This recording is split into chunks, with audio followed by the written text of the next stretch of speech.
গত 5ই আগস্ট গণ অভ্যুত্থানের মাধ্যমে সরকার পরিবর্তনের পর থেকে কিছু মহল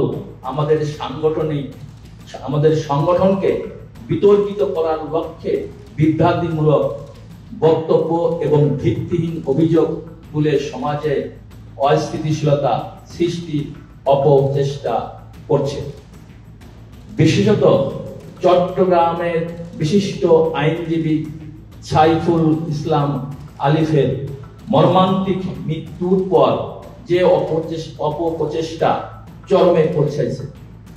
চট্টগ্রাম কোর্ট ভবনের সামনে সংঘটিত অনাকাঙ্ক্ষিত ঘটনাকে কেন্দ্র করে ইসকন বাংলাদেশকে অন্যায়ভাবে দায়ী করার অপচেষ্টা চলছে।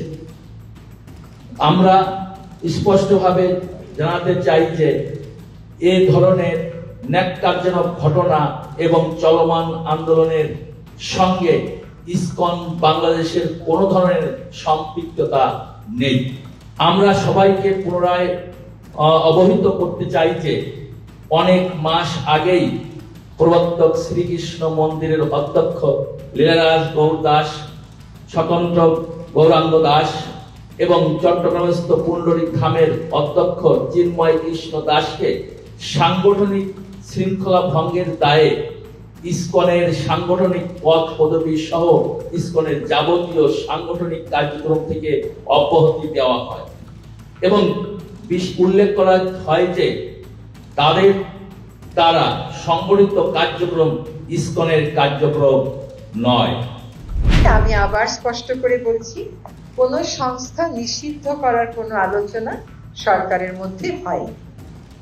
দাবি অনেকেই উঠতে পারে, দাবির সপক্ষে মানুষ অনেক কর্মসূচিও দিতে পারে।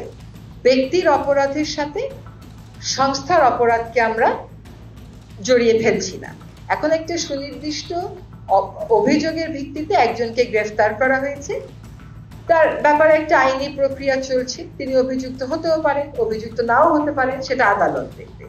আর আজকেও দেখলাম পত্রিকাতে যে ইসকনের পক্ষ থেকে একটা সম্মেলন করে বলা হয়েছে যে তাদের সাথে যাকে গ্রেফতার করা হয়েছে তার কোনো সম্পর্ক নেই।